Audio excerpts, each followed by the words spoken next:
بسم اللہ الرحمن الرحیم الحمد للہ رب العالمین والعاقبۃ للمتقین والصلاة والسلام علی خیر خلقہ محمد وآلہ واصحابہ اجمعین۔ آج ذات الطالبین میں ہمارا 250 نمبر سبق ہے، جس میں ہم حدیث نمبر 244 کا ترجمہ، لغوی و صرفی تحقیق، تشریح اور ترکیب کے بارے میں پڑھیں گے۔ حدیث نمبر 244 ہے: من ادعا ما لیس له فلیس منا ولیتبوأ مقعده من النار۔ من ادعا ما لیس له فلیس منا ولیتبوأ مقعده من النار۔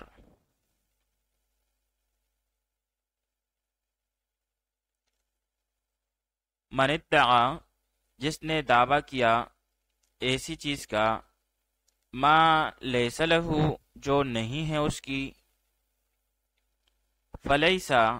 پس نہیں ہے وہ، منا، ہم میں سے، ولیتبوأ، اور چاہیے کہ وہ بنا لے، مقعدہ، اپنا ٹھکانہ، من النار، آگ کو۔ من ادعا، جس نے دعویٰ کیا ایسی چیز کا، ما لیس له، جو نہیں ہے اس کی، فلیسا، پس نہیں ہے وہ، منا، ہم میں سے، ولیتبوأ، اور چاہیے کہ وہ بنا لے، مقعدہ، اپنا ٹھکانہ، من النار، آگ کو۔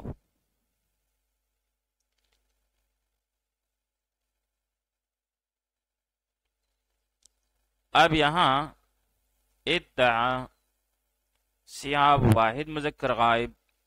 پہلے ماضی معلوم، اسباب افتعال، جیسے ادعا یدعی ادعاء، بمعنی دعویٰ کرنا۔ کہتے ہیں فلان یدعی بکرم فعالہ، فلان یدعی بکرم فعالہ، کہ فلاں اپنے حسن افعال کا مدعی ہے، کہ فلاں اپنے حسن افعال کا مدعی ہے۔ لیتبوأ، چاہیے کہ تیار کرے وہ ایک مرد، سیاہ واحد مذکر فعل امر غائب معلوم، اسباب تفعل، جیسے تبوأ یتبوأ تبوءا، بمعنی جگہ بنانا۔ مقعد، بمعنی ٹھکانہ، بیٹھک، بیٹھنے کی جگہ، مجلس۔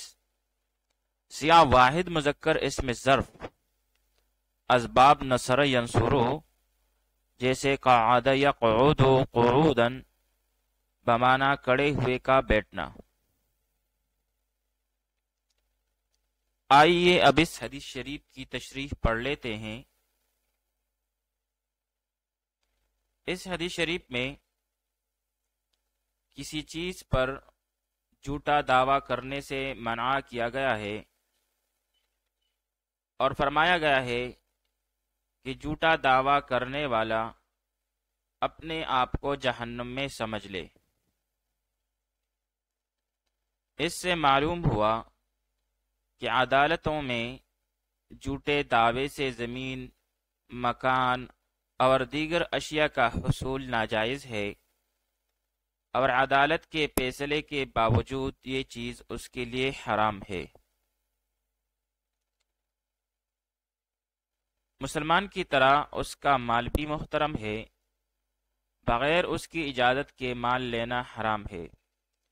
چنانچہ ارشاد نبوی صلی اللہ علیہ وآلہ وسلم ہے کہ جان لو، کسی بھی دوسرے شخص کا مال اس کی رضا اور خوشی کے بغیر حلال نہیں ہے۔ اسی طرح فتاوی عالمگیری میں لکھا ہے کہ لا يجوز لأحد من المسلمین اخذ مال احد بغیر سبب شرعی، کہ کسی مسلمان کے لیے جائز نہیں کہ وہ کسی مسلمان کا مال بغیر سبب شرعی کے لے لے۔ چنانچہ اس روایت میں بھی یہ تنبیہ ہے کہ کسی کا مال پر بلا وجہ دعویٰ کرنا اپنی ملک ثابت کرنے کے لیے اس قدر عظیم گناہ ہے کہ اسے اپنے امت میں شمار نہیں فرمایا ہے۔ وَلْيَتَبَوَّأْ مَقْعَدَهُ مِنَ النَّارِ، ظاہر ہے کہ جب وہ ملکیت قہری اور زبردستی ہوگا